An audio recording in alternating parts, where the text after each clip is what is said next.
Hi, നമസ്കാരം. +1 ഫിസിക്സിൻ്റെ രണ്ടാമത്തെ യൂണിറ്റിൽ നമ്മൾ മോഷനെക്കുറിച്ച് പഠിക്കാനായിട്ട് തുടങ്ങും. അപ്പോൾ ഈ രണ്ടാമത്തെ യൂണിറ്റിൽ ഇപ്പോൾ ലേറ്റസ്റ്റ് 2024 സംസാരിക്കുമ്പോൾ കുറേയേറെ ടോപ്പിക്കുകൾ നമ്മുടെ ടെക്സ്റ്റ് ബുക്കുകളിൽ നിന്ന് ഓൾറെഡി കട്ട് ചെയ്ത് കളഞ്ഞിട്ടുണ്ട് ഈ വർഷമൊക്കെ. അപ്പോൾ അതിൻ്റെ ആദ്യ ഭാഗത്തുണ്ടായിരുന്ന കുറേ ടോപ്പിക്കുകൾ ഓൾറെഡി നിങ്ങൾ 9th ലെവലിൽ പഠിച്ചിരുന്ന കാര്യങ്ങളാണ് എന്നുള്ളത് കൊണ്ടാണ് ഇൻസ്റ്റൻറ്റീനിയസ് വെലോസിറ്റി എന്ന് പറയുന്ന ഒരു ടോപ്പിക്കിൽ നിന്നാണ് നമ്മളുടെ ടോപ്പിക്ക് +1 ആരംഭിക്കുന്നത്.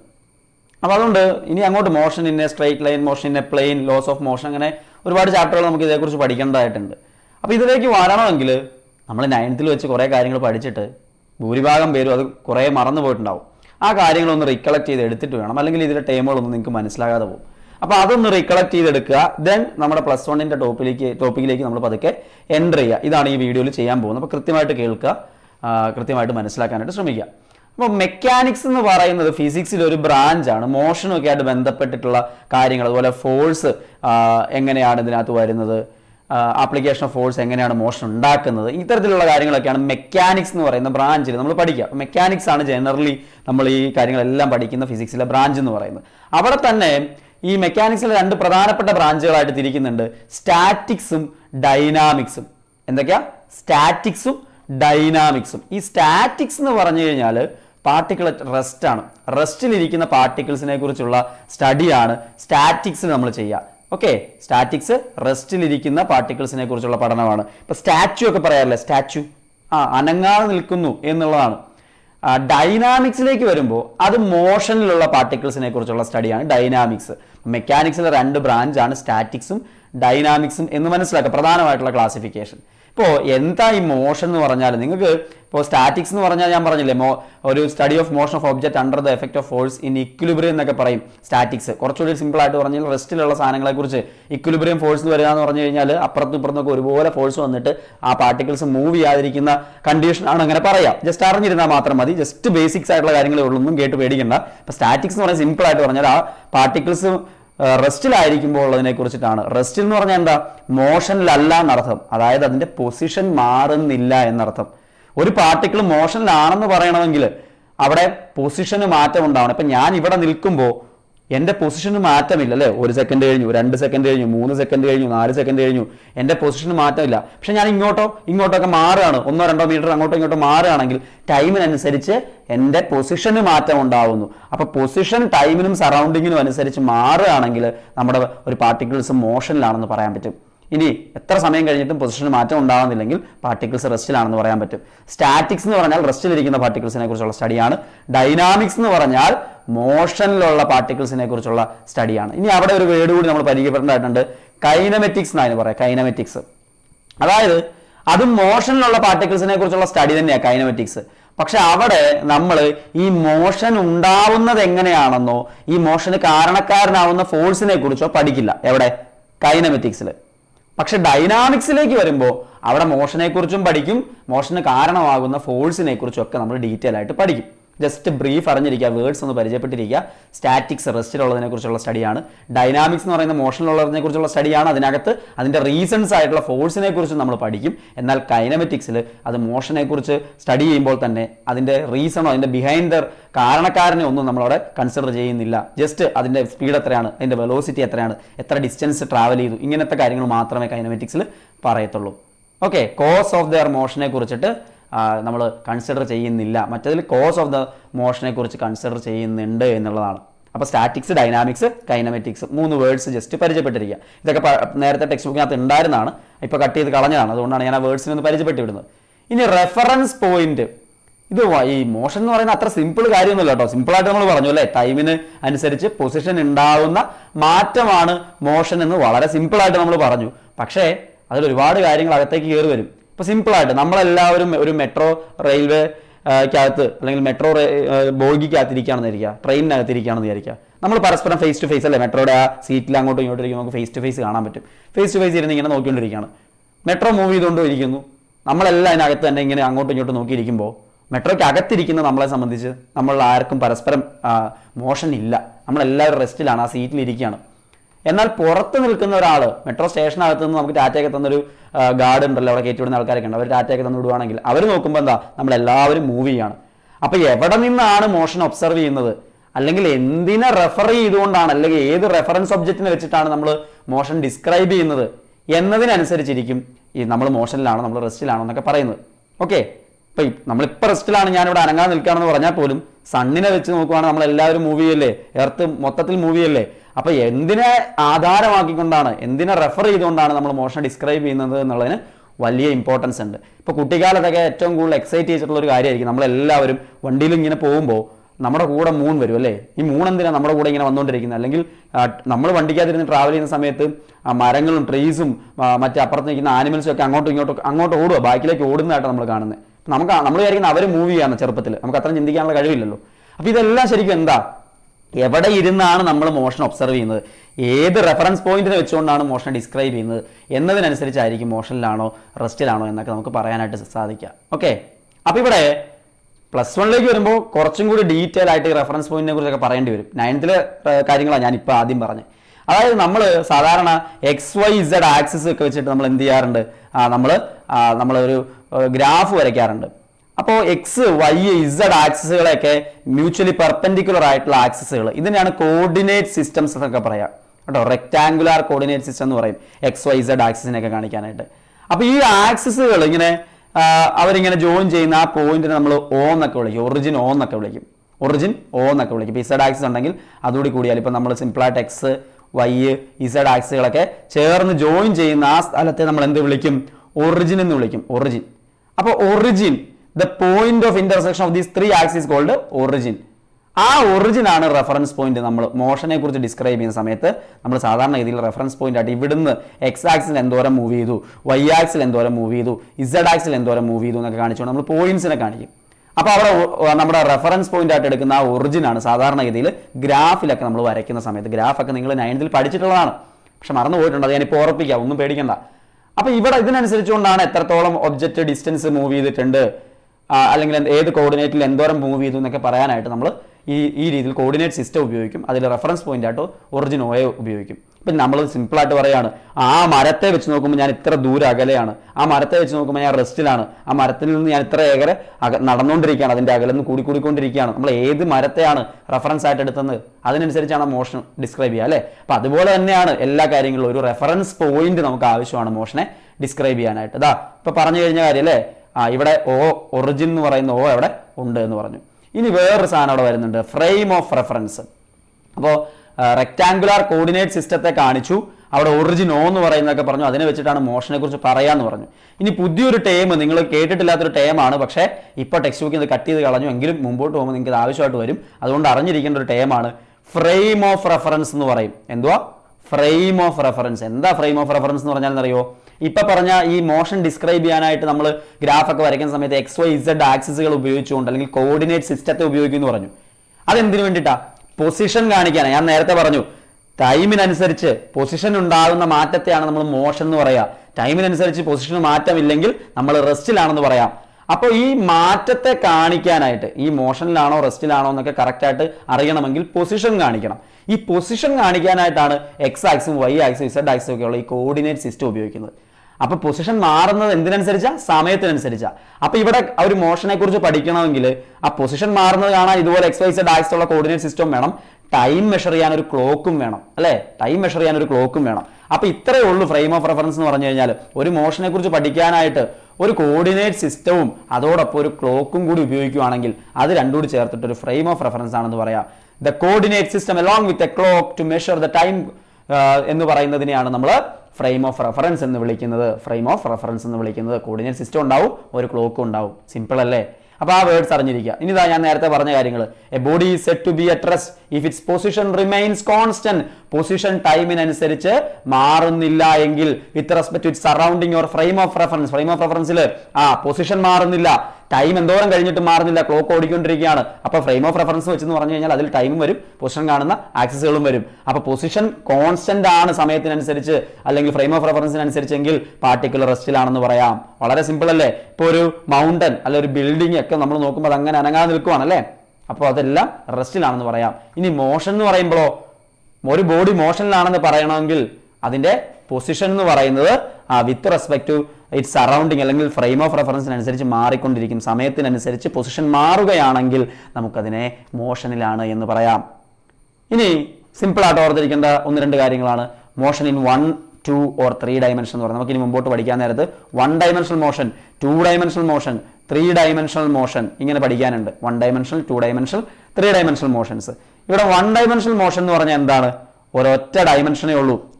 എക്സ് വൈ ഇസഡ് ആക്സിൽ ഒരൊറ്റ ആക്സിസ് മതി ആ മോഷൻ ഡിസ്ക്രൈബ് ചെയ്യാനായിട്ട്. ഇത്ര ഒന്നും പറയേണ്ട കാര്യമില്ല, വളരെ സിമ്പിളാണ്.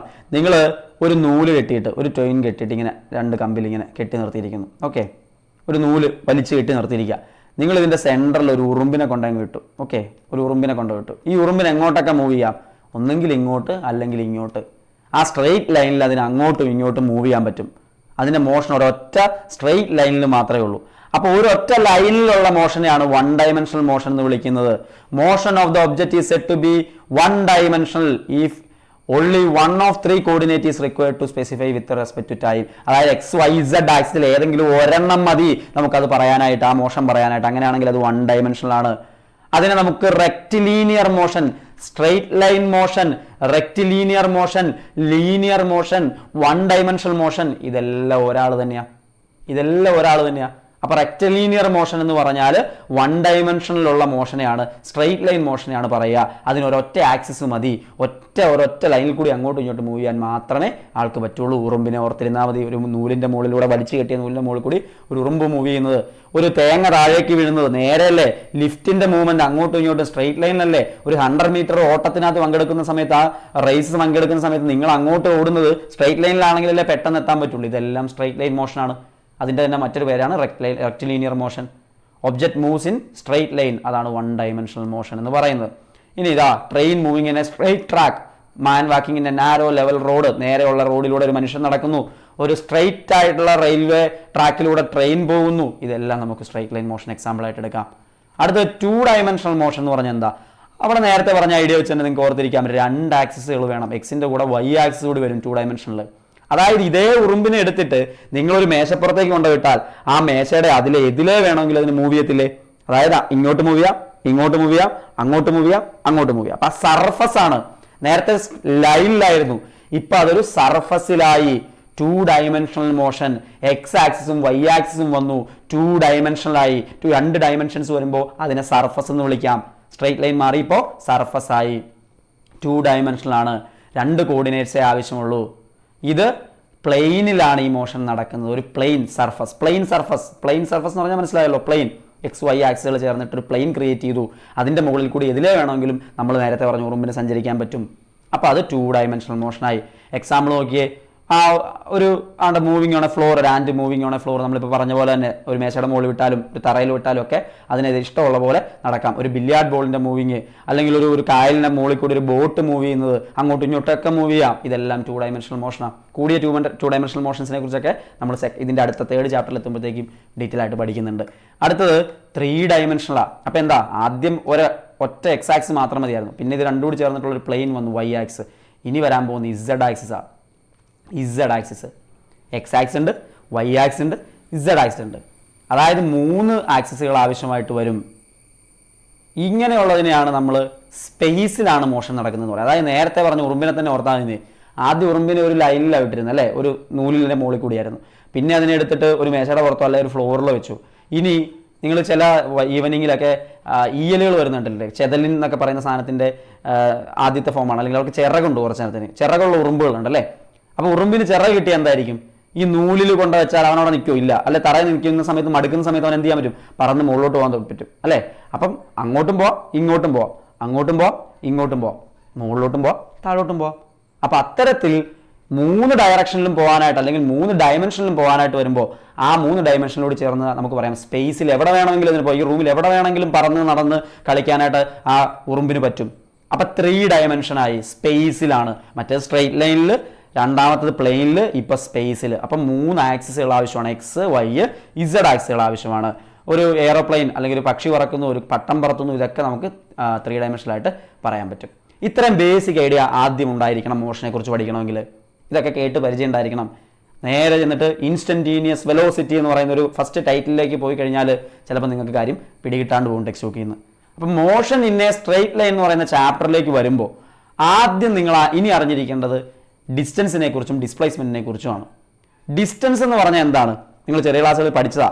നിങ്ങൾ ട്രാവൽ ചെയ്ത് പോകുന്ന മുഴുവൻ പാത്തിൻ്റെയും ലെങ്ത് മെഷർ ചെയ്യുമ്പോഴാണ് നമുക്ക് ഡിസ്റ്റൻസ് കിട്ടുക, അല്ലെങ്കിൽ പാത്ത് ലെങ്ത് എന്ന് വിളിക്കാറുണ്ട്.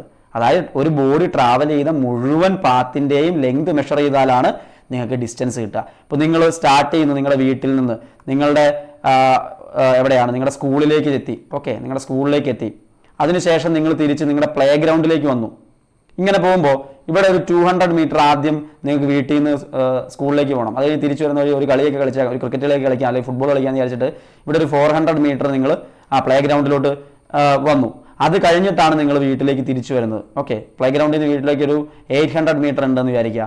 അപ്പോൾ സ്റ്റാർട്ടിങ്ങിൽ നിങ്ങൾ വീട്ടിൽ നിന്ന് തുടങ്ങി തിരിച്ച് പ്ലേ ഗ്രൗണ്ട് വരെ എത്തിയപ്പോൾ നിങ്ങളുടെ ഡിസ്റ്റൻസ് എത്രയാണെന്ന് വെച്ചാൽ എത്രയാണ്? 200ഉം 400 കൂടി ചേർത്തിട്ട് ആഡ് ചെയ്യണം. ടോട്ടൽ ഡിസ്റ്റൻസ് 600 മീറ്റർ എടുക്കേണ്ടി വരും.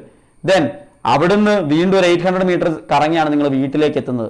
വീണ്ടും ആ 800 അതിൻ്റെ കൂടെ ആഡ് ചെയ്യേണ്ടി വരും. അതായത് ഏത് വഴിയെല്ലാം സഞ്ചരിച്ചോ ആ വഴികളുടെ എല്ലാം എന്തെടുക്കണം?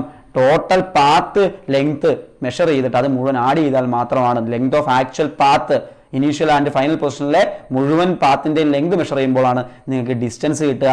ഡിസ്റ്റൻസ് എന്ന് പറയുന്നത് ഒരു സ്കെയിലാർ ക്വാണ്ടിറ്റിയാണ്. എന്താ ഈ സ്കെയിലാറും വെക്ടറും നമ്മൾ പറയുന്നുണ്ട് മുമ്പോട്ട് പോകുമ്പോൾ? ഡയറക്ഷൻ ഇല്ലാത്തതാണ് സ്കെയിലാർ. ഉള്ളി മാഗ്നിറ്റ്യൂഡ്, അതിന് അളവ് മാത്രമേ ഉള്ളൂ, അതിന് ഡയറക്ഷൻ ഇല്ല. അതാണ് സ്കെയിലാർ എന്ന് പറയുന്നത്. വെക്ടർ എന്ന് പറയുമ്പോഴത്തേക്കും അതിന് മാഗ്നിറ്റ്യൂഡ് ഉണ്ട്, ഡയറക്ഷൻ ഉണ്ട്. നമ്മൾ അതിനെക്കുറിച്ച് ഡീറ്റെയിൽ ആയിട്ട് പറയുന്നുണ്ട്. ഇവിടെ ഒരു എക്സാമ്പിൾ പറഞ്ഞിരിക്കുന്നു, നോക്കാം നമുക്ക്.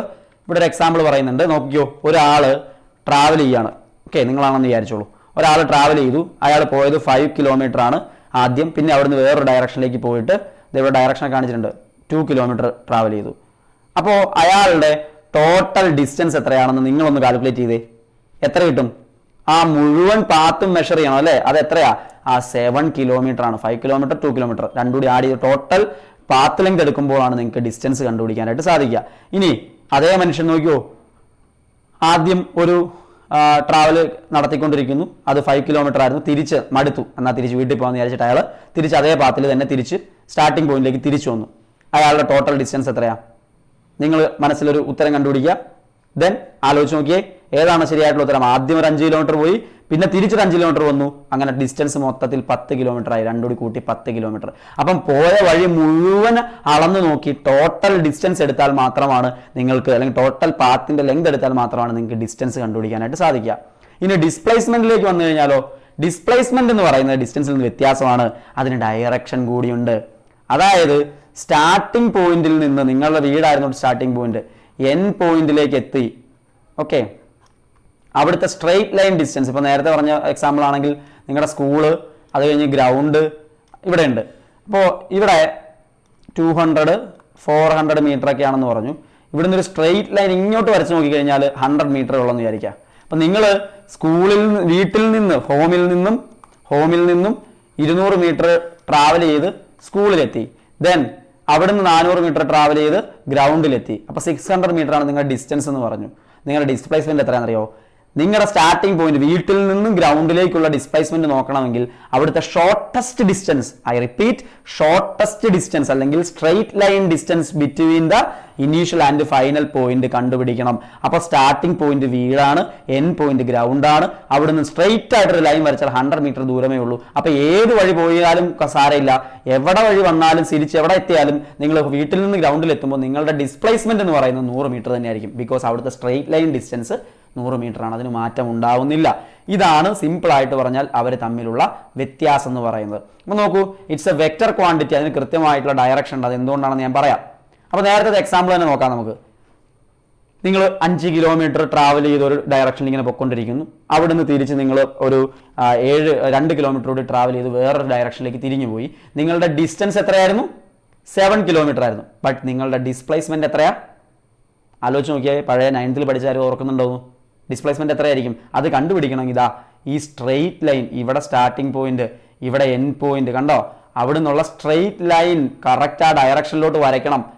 എന്നിട്ട് അതിൻ്റെ ഡിസ്റ്റൻസ് മെഷർ ചെയ്ത് നോക്കണം. അത് അങ്ങനെ നോക്കുമ്പോൾ 6.57 എന്നാണ് നമുക്ക് കിട്ടുക. കാൽക്കുലേറ്റ് ചെയ്ത് കഴിഞ്ഞാൽ 6.57 കിലോമീറ്റർ എന്നാണ് ഡിസ്പ്ലേസ്മെന്റ് കിട്ടുക. കണ്ടോ, ഡിസ്പ്ലേസ്മെന്റ് 7 കിലോമീറ്റർ ആയിരുന്നു.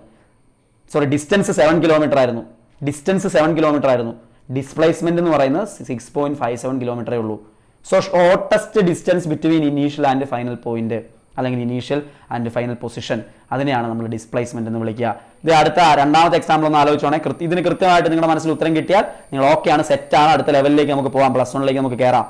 ആദ്യത്തെ 5 കിലോമീറ്റർ അങ്ങോട്ട് പോയി, തിരിച്ച് 5 കിലോമീറ്റർ തിരിച്ച് ഇങ്ങോട്ട് വന്നു. ആരോ കൃത്യമായിട്ട് അവിടെ കാണിക്കുന്നുണ്ടോ? ഇങ്ങോട്ട് വന്നു, തിരിച്ച് ഇങ്ങോട്ട് വന്നു. ഡിസ്പ്ലേസ്മെന്റ് എത്രയാ? 0യാ. ഡിസ്റ്റൻസ് എത്രയായിരുന്നു? 5 + 5 10 ആയിരുന്നു അല്ലേ? 5 + 5 10 കിലോമീറ്റർ ആയിരുന്നു. And displacement is 0 kilometre. എന്തുകൊണ്ടാ? സ്റ്റാർട്ടിംഗ് പോയിന്റും എൻഡ് പോയിന്റും ഒരു സ്ഥലത്തെത്തി. സ്റ്റാർട്ടിംഗ് പോയിന്റും എൻഡ് പോയിന്റും ഒരു സ്ഥലത്തെത്തിയാൽ അവിടുത്തെ ഷോർട്ടസ്റ്റ് ഡിസ്റ്റൻസ് എന്ന് പറയുന്നത് 0യാ. രണ്ടും സെയിം പൊസിഷനാ. അപ്പൊ നേരത്തെ പറഞ്ഞ എക്സാമ്പിളിൽ നിങ്ങൾ വീട്ടിൽ നിന്ന് സ്കൂളിൽ പോയിട്ട് ഇങ്ങോട്ട് വന്നു, 200 മീറ്റർ ആയിരുന്നു. ദെൻ നിങ്ങളുടെ പ്ലേ ഗ്രൗണ്ടിൽ വന്നു, അത് 400 മീറ്റർ ആയിരുന്നു. ദെൻ ഇവിടെ ഒരു 100 മീറ്റർ സ്ട്രെയിറ്റ് ആയിട്ടുണ്ട്, ആ വഴി തിരിച്ച് നിങ്ങൾ ഇങ്ങനെ വന്നു എന്ന് വിചാരിച്ചു, ഇവിടെ വീട്ടിൽ തന്നെ എത്തി. അപ്പോൾ നിങ്ങളുടെ ഡിസ്റ്റൻസ് നോക്കണമെങ്കിൽ 200 + 400 + 100 ആണെന്ന് വിചാരിച്ചു. എത്രയാ? 700 മീറ്റർ എന്ന് കിട്ടും ഡിസ്റ്റൻസ്. പക്ഷേ ഡിസ്പ്ലേസ്മെന്റ് എത്രയാ? വീട്ടിൽ നിന്ന് തുടങ്ങി വീട്ടിൽ നിന്ന് തന്നെ എത്തി, നിങ്ങളുടെ ഡിസ്പ്ലേസ്മെന്റ് 0യാ. വ്യത്യാസം മനസ്സിലായോ? ഡിസ്പ്ലേസ്മെന്റ് ക്യാൻ ബി 0, പക്ഷേ ഡിസ്റ്റൻസ് ഒരാൾ മൂവ് ചെയ്ത് തുടങ്ങിക്കഴിഞ്ഞാൽ പിന്നെ ഡിസ്റ്റൻസ് ഒരിക്കലും 0 ആവില്ല, മുഴുവൻ മെഷർ ചെയ്തേ പറ്റുള്ളൂ. നിങ്ങൾ രാവിലെ നിങ്ങളുടെ കട്ടിലിൽ നിന്ന് എഴുന്നേറ്റ് ഈ നാട് മുഴുവൻ നടന്ന് സ്കൂളെല്ലാം പോയി പല വഴിക്കെല്ലാം പോയിട്ട് നിങ്ങൾ തിരിച്ച് നിങ്ങളുടെ വീട്ടിൽ തന്നെ വന്ന് നിങ്ങളുടെ കട്ടിലെ ലാസ്റ്റ് 10 മണിയാകുമ്പോൾ കയറി കിടന്നുറങ്ങുന്നു. അന്നത്തെ ദിവസത്തെ മൊത്തം ഡിസ്റ്റൻസ് ചോദിച്ചാൽ പോയ വഴി മുഴുവൻ മെഷർ ചെയ്തെടുക്കേണ്ടതായിട്ട് വരും. എന്നാൽ നിങ്ങളുടെ ഡിസ്പ്ലേസ്മെന്റ് ചോദിച്ചാൽ വളരെ സിമ്പിളാണ്. സ്റ്റാർട്ടിംഗ് പോയിന്റിൽ നിന്ന് എൻഡ് പോയിന്റിലേക്ക് നോക്കുമ്പോൾ രണ്ടും ഒരേ പോയിന്റ് ആയിട്ട് കാണുകയാണെങ്കിൽ അവിടെ 0 മീറ്ററാണ് ഡിസ്പ്ലേസ്മെന്റ്. ഡിസ്റ്റൻസിന്റെയും ഡിസ്പ്ലേസ്മെന്റിന്റെയും യൂണിറ്റ് മീറ്റർ തന്നെയാണ്, രണ്ടിന്റെ യൂണിറ്റ് മീറ്റർ തന്നെയാണ്. ഒരെണ്ണത്തിന് ഡയറക്ഷൻ ഉണ്ട്, ആർക്കാ? അത് ഡിസ്പ്ലേസ്മെന്റിനാണ്. കൃത്യമായ ഡയറക്ഷൻ ആരോ മാർക്കിട്ട് അവിടെ കാണിച്ചിരുന്നു. പക്ഷേ ഡിസ്റ്റൻസിന് ഡയറക്ഷൻ ഒന്നുമില്ല, മൊത്തം മെഷർ ചെയ്ത് നോക്കുക എന്നുള്ളത് മാത്രമേ ഉള്ളൂ. ഇനി അവിടെ നമ്മൾ +1 വരുമ്പോൾ ചില നൊട്ടേഷൻസ്, മാത്തമാറ്റിക്കൽ നൊട്ടേഷൻസ് നിങ്ങൾ ഇതുവരെ ഉപയോഗിക്കാത്ത ചില നൊട്ടേഷൻസ് ഉപയോഗിക്കും. അതാണ് അവിടെ കാണിച്ചിരിക്കുന്നത്. ഇപ്പോൾ നേരത്തെ പറഞ്ഞ പോലെ ഒരാൾ മൂവ് ചെയ്യുന്നു, ഇവിടുന്ന് മൂവ് ചെയ്തു, ഇവിടം വരെ എത്തി എന്ന് പറയുന്നു. ഓക്കെ, ആദ്യത്തെ പൊസിഷൻ x1 ആയിരുന്നു. പൊസിഷൻ x1, x പൊസിഷൻ കാണിക്കാനായിട്ട് പൊസിഷൻ. ആദ്യത്തെ പൊസിഷൻ x1, രണ്ടാമത്തെ പൊസിഷൻ x2. അവർക്കിടയിലുള്ള എന്താണ്? അവർക്കിടയിലുള്ള ഡിസ്പ്ലേസ്മെന്റ് എന്ന് പറഞ്ഞാൽ അവിടുത്തെ സ്ട്രെയിറ്റ് ലൈൻ ഡിസ്റ്റൻസ് നോക്കിക്കഴിഞ്ഞാൽ x2 - x1 എന്ന് കാണിക്കാം. x2 - x1 എന്ന് കാണിക്കാം. അതിനെ നമുക്ക് Δx എന്ന് വിളിക്കാം. Δx എന്ന് വിളിക്കാം. x2 - x1 കാണിക്കുന്ന സിമ്പിളാണ് Δx. ആ ഡിഫറൻസ് കാണിക്കാനാണ് Δx എന്ന് വിളിക്കുന്നത്. അതുപോലെ ആദ്യം x1 എന്ന് പറഞ്ഞാൽ T1 സമയത്താണ് x1 എന്ന് വിചാരിക്കുക, T2 ടൈമിലാണ് x2 എത്തിയിരിക്കുന്നത് വിചാരിക്കുക. അങ്ങനെയാണെങ്കിൽ അവിടുത്തെ ടൈം ഡിഫറൻസ് കാണിക്കാം, Δt എന്ന് കാണിക്കാം. T2 - T1 എന്ന് കാണിക്കാം. Δx Δt. Displacement Δx, time interval Δt. ഓർത്തിരിക്കണം, ഇമ്പോർട്ടൻ്റ് ആ, മുമ്പോട്ട് പോകുമ്പോൾ ആവശ്യമായിട്ട് വരും. ഡിസ്പ്ലേസ്മെന്റ് എന്ന് പറയുന്ന ഒരു വെക്റ്റർ ക്വാണ്ടിറ്റി ആണ്, അതിന് മാഗ്നിറ്റ്യൂഡും ഡയറക്ഷനും ഉണ്ട്. ഡിസ്പ്ലേസ്മെന്റ് എന്ന് പറയുന്ന ഒരു വെക്റ്റർ ക്വാണ്ടിറ്റി ആണ്, ഡിസ്റ്റൻസ് എന്ന് പറയുന്ന ഒരു സ്കെയിലാർ ക്വാണ്ടിറ്റി ആണ്. ഡിസ്പ്ലേസ്മെന്റ് യൂണിറ്റ് ഓഫ് ലെങ്ത് തന്നെയാണ്. ഡിസ്പ്ലേസ്മെന്റിന്റെ ലെങ്ത് ഡിസ്റ്റൻസിന്റെ ലെങ്ത് മീറ്റർ തന്നെയാണ് അതിന്റെ ലെങ്ത് ആയിട്ട് വരുന്നത്, ഓർത്തിരിക്കണം. Displacement of an object in A given interval of time can be positive, 0 or negative. Displacement 0 ആവാം, പോസിറ്റീവ് ആവാം, നെഗറ്റീവ് ആവാം. നേരത്തെ ആ 5 കിലോമീറ്റർ പോയ ആളെ ഓർത്താൽ മതി. ഇയാൾ തിരിച്ച് ഇവിടെ വരെ എത്തിയപ്പോൾ 5 കിലോമീറ്റർ ആയിരുന്നു. സ്റ്റാർട്ടിംഗ് പോയിന്റിൽ നിന്ന് എൻഡ് പോയിന്റ് നോക്കിയാൽ ഇവിടെ 5 കിലോമീറ്റർ ആയിരുന്നു ഡിസ്പ്ലേസ്മെന്റ്. തിരിച്ച് ഇങ്ങോട്ട് വന്നപ്പോഴത്തേക്കും ആ 0 ആയി ഡിസ്പ്ലേസ്മെന്റ്. തിരിച്ച് ഈ ഡയറക്ഷനിലേക്ക് പോവാണെങ്കിലോ അപ്പം മൈനസ് ആവും. അതായത് പോസിറ്റീവ് ആവാം, നെഗറ്റീവും ആവാം, മൈനസും ആവാം. നെഗറ്റീവും ആവാം, പോസിറ്റീവ് ആവാം, 0 ആവാം, നെഗറ്റീവ് ആവാം, ഏത് വേണമെങ്കിലും ആവാം ഡിസ്പ്ലേസ്മെന്റിന്റെ വാല്യൂ എന്ന് പറയുന്നത്. ഇനി ഇവിടെ ആക്ച്വൽ ഡിസ്റ്റൻസ് അത് ഇമ്പോർട്ടൻ്റ് ആണ്. Distance can be equal to displacement. അത് എപ്പോഴായിരിക്കും? Distance can be equal to displacement. രണ്ടും സ്ട്രെയിറ്റ് ലൈനിൽ തന്നെ ആവുമ്പോൾ. അതായത് നേരത്തെ പറഞ്ഞ ഒരാൾ ഇവിടുന്ന് ഇവിടം വരെ 5 കിലോമീറ്റർ പോയി, എൻ പോയിന്റ് സ്റ്റാർട്ടിംഗ് പോയിന്റും എൻ പോയിന്റും 5 കിലോമീറ്റർ സ്ട്രെയിറ്റ് ആയിട്ട് തന്നെ ട്രാവൽ ചെയ്തു സ്റ്റാർട്ടിംഗ് പോയിന്റിൽ നിന്ന് എൻ പോയിന്റിലേക്ക്. അയാളുടെ ഡിസ്റ്റൻസ് എത്രയാ? 5 കിലോമീറ്റർ. അയാളുടെ ഡിസ്പ്ലേസ്മെന്റ് എത്രയാ? 5 കിലോമീറ്റർ തന്നെയാണ്. അപ്പൊ distance and displacement can be equal. ഇനി distance can be greater than displacement. അതായത് ഒന്നെങ്കിൽ ഈക്വൽ ആവാം, അല്ലെങ്കിൽ പിന്നെ ഡിസ്റ്റൻസ് ഡിസ്പ്ലേസ്മെന്റിനേക്കാളും എപ്പോഴും കൂടുതലായിരിക്കും.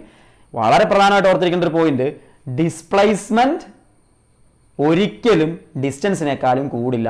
ഈക്വൽ വരാം, പക്ഷേ ഡിസ്പ്ലേസ്മെന്റ് ഒരിക്കലും ഡിസ്റ്റൻസിനേക്കാളും കൂടില്ല എന്ന് ഓർത്തിരിക്കണം. വളരെ ഇമ്പോർട്ടൻ്റ് ആയിട്ടുള്ള ചെറിയ ക്ലാസ്സുകൾ പഠിച്ച പോയിന്റ്സ് ആണ് അതൊക്കെ. ഇനി സ്കെയിലാർ വെക്ടർ ക്വാണ്ടിറ്റീസ് എന്തൊക്കെയാണ്? നിങ്ങൾ ചില ക്വാണ്ടിറ്റീസ് ലൈഫിൽ, ഫിസിക്കൽ ക്വാണ്ടിറ്റീസ് എന്ന് പറഞ്ഞാൽ എന്താ? ചാപ്റ്റർ 1 പഠിക്കുന്നതാണ്. മെഷർ ചെയ്യാൻ പറ്റുന്ന എല്ലാ ക്വാണ്ടിറ്റീസിനെ നമുക്ക് ഫിസിക്കൽ ക്വാണ്ടിറ്റീസ് എന്ന് വിളിക്കാം. മെഷർ ചെയ്യാൻ പറ്റുന്ന എല്ലാം ഫിസിക്കൽ ക്വാണ്ടിറ്റീസാണ്. അതിൽ മെഷർ ചെയ്യാൻ പറ്റുന്ന എല്ലാം ഫിസിക്കൽ ക്വാണ്ടിറ്റീസ് എന്ന് പറയുമ്പോൾ അതിൽ തന്നെ 2 കാറ്റഗറിയാണ്, സ്കെയിലാറും വെക്ടറും. അതായത് ഡെയിലി ലൈഫിൽ നമ്മൾ ഉപയോഗിക്കുന്ന പല ക്വാണ്ടിറ്റികൾക്കും അതിൻ്റെ മാഗ്നിറ്റ്യൂഡ് എന്ന് പറഞ്ഞാൽ എന്താണെന്നറിയോ, എന്തോരം ഉണ്ടെന്ന് ചോദിച്ചു കഴിഞ്ഞാൽ ഇപ്പോൾ 5 കിലോ അരി അല്ലെങ്കിൽ 2 kilo apples, 3 kilo rice, 3 kilo ഗോതമ്പ് അല്ലെങ്കിൽ 1 കിലോ ഷുഗർ, ഇങ്ങനെയൊക്കെ നമുക്ക് പറയത്തില്ലേ. കിലോഗ്രാം എന്തിൻ്റെയാ, മാസിൻ്റെ യൂണിറ്റാ. മാസ് ഒരു സ്കെയിലാർ ക്വാണ്ടിറ്റി, കാരണം അതിന് മാഗ്നിറ്റ്യൂഡ് എന്ന് പറയുന്നത് എത്രത്തോളം 2 കിലോഗ്രാം ആണോ, അല്ലെ ടൈം ഒരു സ്കെയിലാർ ക്വാണ്ടിറ്റിയാണ്, 10 സെക്കൻഡ് 5 സെക്കൻഡ്, അവിടെ 5 in 10 എന്നൊക്കെ പറയുന്ന ആ അളവുണ്ടല്ലോ, അതാണ് മാഗ്നിറ്റ്യൂഡ് എന്ന് പറയുന്നത്. അത് മാത്രം മതി നമുക്ക് കമ്മ്യൂണിക്കേറ്റ് ചെയ്യാൻ. ഒരു 10 സെക്കൻഡ് കഴിഞ്ഞ് നമുക്ക് കാണാം, ഒരു അരമണിക്കൂർ കഴിഞ്ഞ് ഞാൻ തിരിച്ചു വിളിക്കാതെ എന്നൊക്കെ നമ്മൾ പറയാറില്ലേ. ഇതെല്ലാം ജസ്റ്റ് കമ്മ്യൂണിക്കേറ്റ് ചെയ്യണമെങ്കിൽ നമുക്ക് മാഗ്നിറ്റ്യൂഡ് മാത്രം മതി ഈ കേസുകളിലൊക്കെ.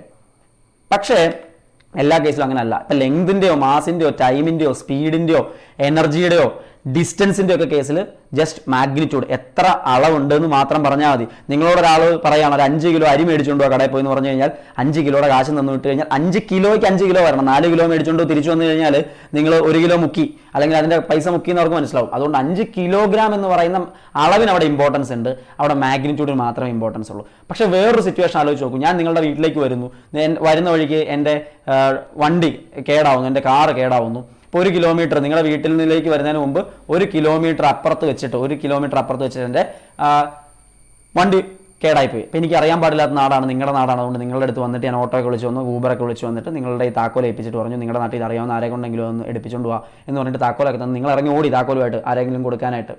പക്ഷേ ഇറങ്ങി കഴിഞ്ഞപ്പോൾ നിങ്ങൾ ആലോചിച്ചത് നിങ്ങളുടെ വീട്ടിൽ നിന്ന് അങ്ങോട്ട് വഴിയുണ്ട്, ഇങ്ങോട്ട് വഴിയുണ്ട്, ഇങ്ങോട്ട് വഴിയുണ്ട്, 4 വഴിയുണ്ട്, പല വഴിയുണ്ട്. ഞാൻ 1 കിലോമീറ്റർ അപ്പുറത്തുനിന്ന് മാത്രമേ പറഞ്ഞിട്ടുള്ളൂ, എവിടെ എന്ന് പറഞ്ഞിട്ടില്ല. നോർത്ത് സൈഡിലാണോ, സൗത്തിലാണോ, ഈസ്റ്റിലാണോ, വെസ്റ്റിലാണോ, അല്ലെങ്കിൽ മെട്രോ സ്റ്റേഷൻ്റെ താഴെയാണോ, SN ജംഗ്ഷൻ്റെ മെട്രോ സ്റ്റേഷൻ്റെ താഴെയാണോ, വൈറ്റില മെട്രോ സ്റ്റേഷൻ്റെ താഴെയാണോ, ഇതെങ്കിലും ഞാൻ പറയണ്ടേ. എന്തെങ്കിലും ഒരു ലാൻഡ്മാർക്കോ, ഈ ലാൻഡ്മാർക്ക് എന്ന് പറയുന്നത് തന്നെ ഡയറക്ഷൻ കാണിക്കാനായിട്ടാ. അപ്പോൾ എവിടെയാണെന്ന് കൃത്യമായിട്ട് ഞാൻ പറഞ്ഞിട്ടില്ലെങ്കിൽ 1 കിലോമീറ്റർ എന്ന് പറയുന്ന ആ വാല്യൂ കൊണ്ട്, ആ മാഗ്നിറ്റ്യൂഡ് കൊണ്ട് പ്രത്യേകിച്ച് ഒരു ഗുണവും നമുക്ക് ആ സമയത്ത് ഉണ്ടാവില്ല. അപ്പോൾ ചില സിറ്റുവേഷൻസിൽ നമ്മൾ ഡയറക്ഷൻ ഉപയോഗിക്കേണ്ടതായിട്ട് വരും. മാഗ്നിറ്റ്യൂഡ് മാത്രം പോരാ, ഡയറക്ഷൻ കൂടി വേണ്ടതായിട്ട് വരും. അങ്ങനെയുള്ള ഫിസിക്കൽ ക്വാണ്ടിറ്റീസിന്, അങ്ങനെയുള്ള മെഷർ ചെയ്യാൻ പറ്റുന്ന quantities which has both magnitude and direction, അതിനെയാണ് വെക്ടർ എന്ന് പറയുന്നത്. ഇനി ഒരിക്കലും മറക്കരുത് സ്കെയിലാറും വെക്ടറും എന്താണെന്ന്. ഏറ്റവും ബേസിക് ആയിട്ടുള്ള കാര്യങ്ങളാണ് ഇതൊക്കെ. ഡിസ്പ്ലേസ്മെന്റ് ആയിക്കോട്ടെ, വെലോസിറ്റി ആയിക്കോട്ടെ, ആക്സലറേഷൻ ആയിക്കോട്ടെ, മൊമെന്റം ആയിക്കോട്ടെ, ഫോഴ്സ് ആയിക്കോട്ടെ, ഇതെല്ലാം നമുക്ക് എന്താണ്, ഇതെല്ലാം വെക്ടർ ക്വാണ്ടിറ്റീസ് ആണ്. ഇനി അടുത്ത പ്രധാനപ്പെട്ട ഒരാളാണ് സ്പീഡ്. ഇതും ബേസിക് ആയിട്ടുള്ള ഐഡിയ ആണ്. +1 ഇതുവരെ കടന്നിട്ടില്ല. +1 മുമ്പ് അറിഞ്ഞിരിക്കേണ്ട ബേസിക് ആയിട്ടുള്ള ഐഡിയാസാണ്. റേറ്റ് ഓഫ് ചേഞ്ച് ഓഫ് ഡിസ്റ്റൻസിന് ടൈം അനുസരിച്ച് ഉണ്ടാവുന്ന ചേഞ്ച് ആണ് time rate of change of distance. അതാണ് നമ്മൾ ഡിസ്പ്ലേസ്മെന്റ് എന്ന് വിളിക്കുന്നത്. സമയമനുസരിച്ച് സ്പീഡ് എന്ന് വിളിക്കുന്നത്. ഞാൻ മാറിപ്പോയി. അതായത് സമയമനുസരിച്ച് ടൈം മാറുന്നതിനനുസരിച്ച് ഡിസ്റ്റൻസിന് എന്തോരം മാറ്റം ഉണ്ടാവുന്നു, അതാണ് സ്പീഡ്. ഡിസ്റ്റൻസ് ബൈ ടൈം, അതാണ് സ്പീഡ് എന്ന് പറയുന്നത്. Distance travelled by time taken. ഡിസ്റ്റൻസിന്റെ യൂണിറ്റ് മീറ്റർ, ടൈമിന്റെ യൂണിറ്റ് സെക്കൻഡ്. അതുകൊണ്ട് മീറ്റർ പെർ സെക്കൻഡ് ആണ് സ്പീഡിന്റെ unit. Distance travelled by time taken. Distance scalar ആയിരുന്നോ വെക്ടർ ആയിരുന്നോ? ഡിസ്റ്റൻസ് ഏതായിരുന്നു? സ്കെയിലാർ ആയിരുന്നോ വെക്ടർ ആയിരുന്നോ?